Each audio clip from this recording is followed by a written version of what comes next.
Hello friends, સૌથી પહેલાં તો તમે પાર્ટ 1 જોયો કે નહીં? અને જો તમે લોકો પણ શ્રી દુર્ગા વિદ્યાલયમાં ભણતા હોવ કે એમાંથી ભણેલા હોવ તો તમારું પાસ આઉટ યર કે અત્યારનું જે બી તમારું કંઈ કરંટ સ્ટાન્ડર્ડ હોય એ ચોક્કસથી કમેન્ટમાં લખજો. પ્રાપ્તિ અજવાળે.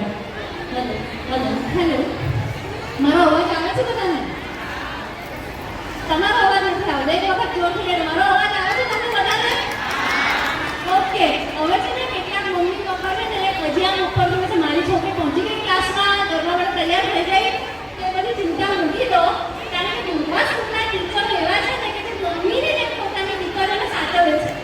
એટલે અહીંયા આવ્યા પછી સ્કૂલના પ્રાંગણમાં આવ્યા પછી આપણે આપણી દીકરીની ચિંતા કરવાની હોતી જ નથી. એ એક મમ્મીના હાથમાંથી બીજી મમ્મીના હાથમાં જાય છે. હવે હું આજે એટલું કહીશ કે આપણી શાળાને આજે 65 વર્ષ થયા અને 62મો સ્થાપના દિવસ છે. 62મો સ્થાપના દિવસ શાળાનો છે, પણ હું 2006માં પાસ આઉટ થઈ ગયા પછી સતત 19 વર્ષથી હજી પાસ આઉટ થઈ ગયા પછી પણ આવું છું.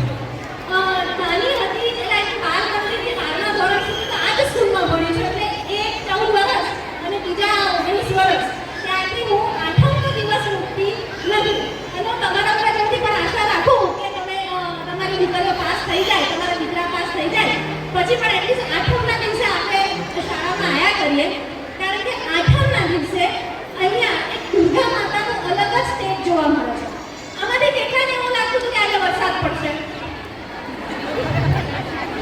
સવારે કેવું વાતાવરણ હતું કે એવું હતું કે હમણાં તૂટી પડશે. અને લગભગ છેલ્લા 3 વર્ષથી 8મના દિવસે એવું જ વાતાવરણ હોય છે કે હમણાં તૂટી પડશે. અને અત્યારે આકાશમાં જુઓ તો દુર્ગા માતાનો ચમત્કાર દેખાશે, એક તારું આગળ નથી દેખાતું. તો દુર્ગા માતાનો ચમત્કાર છે. હું મારી જિંદગીમાં બીજી થઈને મને થાય કે આજે મેં પડશે નહીં પડે, પણ માતાજી કંઈક ને કંઈક એવું સેટિંગ કરી દે છે કે મને આશીર્વાદ લેવા માટે અહીંયા આવવાનો મોકો મળ્યો. આપણી દુર્ગા સ્કૂલ સૌથી વધારે તેના માટે વપરાય છે તો શિસ્ત માટે. અહીંથી તમને જે સંસ્કાર મળે છે એ સંસ્કાર હું લગભગ માનું છું ત્યાં સુધી બધા શાળામાં સંસ્કાર મળતા જ હોય, તો અહીંયા જેવા સંસ્કાર મળે છે એવા સંસ્કાર મને નથી લાગતું કે કોઈ શાળામાં મળતા હોય. આજની તારીખમાં પણ નિશિતભાઈ સરને જોઈએ ને એટલે એ થાય કે પાછળ હાથ રાખી દો તો સર બોલશે હમણાં. એટલે નિશિતભાઈ સર છે, કેતનભાઈ સર છે, કુણાલભાઈ સર છે, એ બધા મારા માટે સર છે. અને અમે એમની આગળ હંમેશા બાળકો રહ્યા છીએ.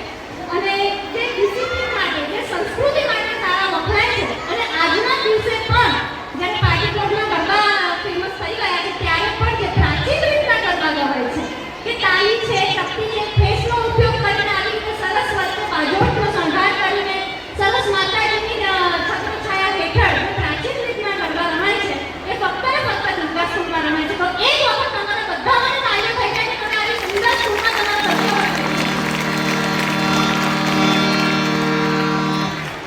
હવે હું વધારે નહીં બોલું. અત્યારે આપણી વચ્ચે જે નિર્ણાયક ગણ છે શ્રી કેપી અજવાળિયા અને શ્રીમતી દીપિકા અજવાળિયા. ટૂંકમાં કહી દઉં તો બંને મારા મમ્મી પપ્પા છે અને હું આર્ટિસ્ટ બની કારણ કે એ લોકોએ મને આર્ટિસ્ટ બનાવી. તો ડેફિનેટલી મેં જેટલું કામ કર્યું છે એના કરતાં ઘણું જ વધારે એમને કર્યું છે. એમના ફેમસ મૂવી અને સિરિયલના નામ આપી દઉં તો એક રાજા પંખી કરીને ગુજરાતી સિરિયલ આવી હતી. એમાં બંને જણા કલાબેનના દીકરાને બહુના લગ્ન હતા. એ પછી છેલ્લો દિવસ મૂવીમાં પણ બંને જણા હતા.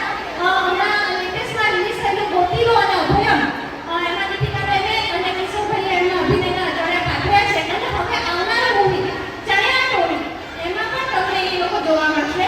તો એક વખત એમના માટે કાર્ય થઈ જાય. મેં ખુદના બંનેના પરિચય આપી દીધો છે કારણ કે આપણે ફટાફટ આગળ વધીએ. તો આપણી શાળાની વિદ્યાર્થીનીને હું વિનંતી કરીશ કે તે આવે અને શ્રી કેપી અજવાળિયાનું પુષ્પગુચ્છથી સ્વાગત કરે. હવે શ્રીમતી દીપિકાબેન અજવાળિયા આપણી શાળાની વિદ્યાર્થીનીને હું વિનંતી કરીશ કે તે સ્ટેજ ઉપર આવે અને શ્રીમતી દીપિકાબેનનું પુષ્પગુચ્છથી સ્વાગત કરે.